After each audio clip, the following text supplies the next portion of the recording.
The NBA is going to try to come back and finish out this season in one way or another. That leaves many questions for all of us. One question we do not have to worry about is if LaMarcus Aldridge is going to come back and play. The answer is no. Go to projectspurs.com, read the latest article by Paul Garcia that dives into what that means for the Spurs and what all the different scenarios are for the Spurs in those final 8 games.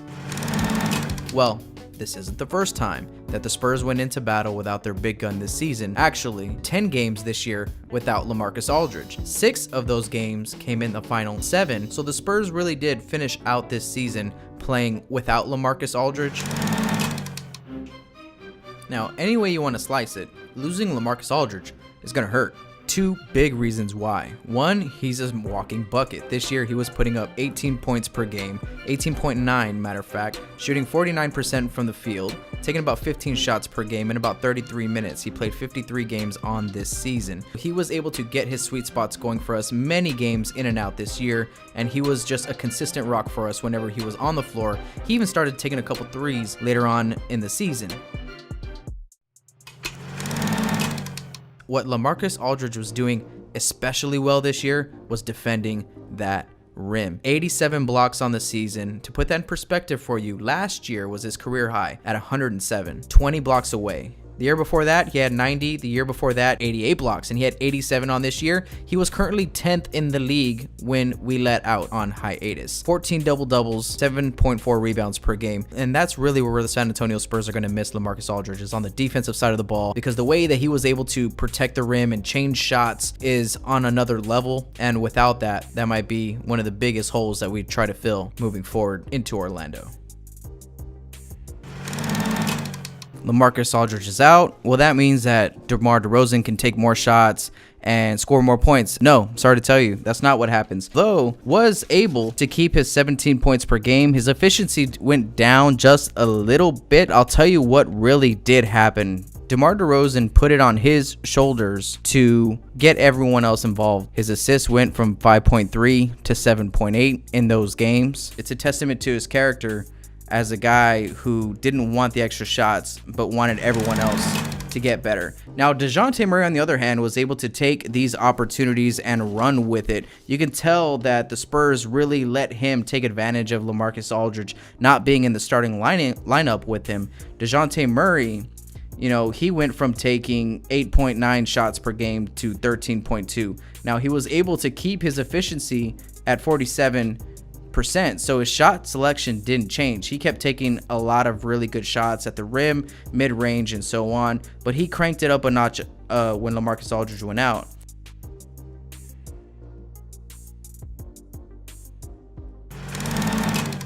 Derek White in particularly, his stat sheet went up in all of the ways that you want it to. Not in the points column, but he got more steals, blocks, assists, rebounds per game. He was just being more aggressive and getting everyone else involved and trying to impact the game in other ways besides that weren't on the stat sheet. You can tell that the sense of urgency was there in the last 7 or 8 games of the season when both of our bigs were out. I mean, Rudy Gay turned it on too. We were waiting on Rudy Gay all year, and he came up when we needed him. Patty Mills was our rock all season. I've been saying he's been our 3rd best player all year long. Nobody benefited when LaMarcus Aldridge went out like Trey Lyles did. But what really pushed Trey Lyles out of the atmosphere was when Jakob also went down against Orlando. He was shoved into a situation, and we put all the weight on his shoulders, all the minutes on his shoulders at that position, and he went berserk. I'm gonna have to put this stat differential up so you can try to help me find what planet Trey Lyles landed on. When he's playing with LaMarcus Aldridge, for the most part in this season, that's a huge sample size, 57 games. He's averaging about 5 attempts per game, 3 threes a game, 2.5 threes a game. So he's not getting a lot of attempts when LaMarcus Aldridge is in the game. He's shooting about 43% from the field, about 36% from 3. Not too bad on either side, but he's averaging about 5.5 points per game. When LaMarcus went out and Jakob went out, he went nuts, and the Spurs let him go. So he went from taking 5 shots per game to taking 12 shots per game. His efficiency went up from 43 to 46. His 3-point percentage went up from 33 to 44. He started taking almost 6 threes a game. So he basically doubled his his workload. He went berserk on the stat sheet as well. About 5.8 rebounds per game, 1.5 assists, 1.5 steals, a block, all under 2 personal fouls a game, and averaging 15.6 points per game. He went from 5.5 points to 15.6. So Trey Lyles did show that he can carry the load offensively when LaMarcus Aldridge is out, and he can do it efficiently. But he definitely went berserk in these last 6 games of the season. Last 6 out of 7 games of the season. This next part is my favorite, though. With the talent that we have on the perimeter, on the offensive side of the floor, we need lanes. We need lanes to the basket. DeMar DeRozan needs them. DeJounte, Derek White, Lonnie Walker. All these players thrive when they're on their way to the rim. And Trey and Jakob take that as a personal responsibility to make that happen. Setting hard screens, getting other teams' bigs out of the way. They make it all happen for the San Antonio Spurs, and that's going to be key if we're going to get into the paint when we go into Orlando and into the future for the San Antonio Spurs.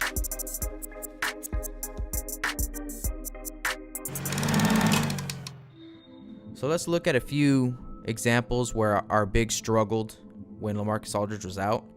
Well, first, let's talk about Utah. You're seeing the guards on the Utah Jazz get anything they want, right? What we are also going to see now is the shot chart comparison for Utah against the Spurs in a game with LaMarcus Aldridge and a game without LaMarcus Aldridge. I want you to take a look at those numbers of points in the paint, field goal percentage for Utah, and just look at all those green dots.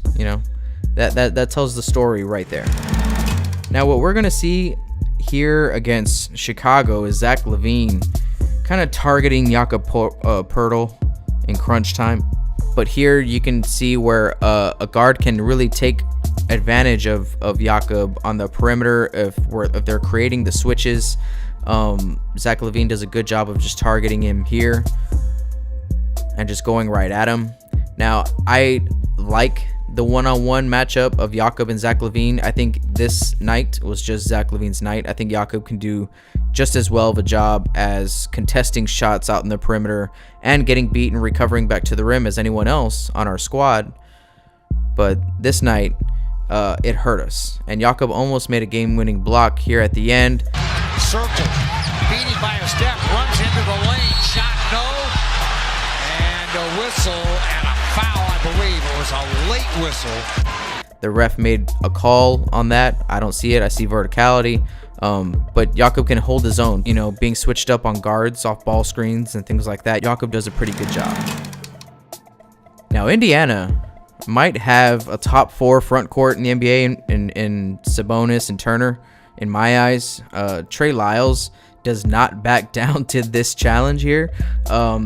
Here's a stretch where Sabonis goes at Trey for about 3-4 possessions in a row, and he does get the better of Trey Lyles and he gets the bucket to go, but Trey makes him work and makes him earn every single inch of those buckets, and that's the kind of effort that we need. And when Trey Lyles played a lot of small ball 5 for the Spurs here at the tail end of the season, so you're going to see him get taken advantage of now and then, and that's kind of where team defense comes into play in having his help side and trying to help him out when it comes to him guarding big guys. So we're going to need Trey Lyles and the team to communicate well, because LaMarcus does do a really good job of communicating through all this, and he's just a defensive leader that we're really going to miss. Why don't you head over to projectspurs.com to check out more of their great Spurs content. Also, you can head over to robtrejojr.com/buckingspurs to check out everything else I got going on. Thank you for watching. Make sure to click the subscribe button down below, the like button down below, hit that little notification bell for more Spurs content coming your way. I hope you enjoyed this film room. Go Spurs, go.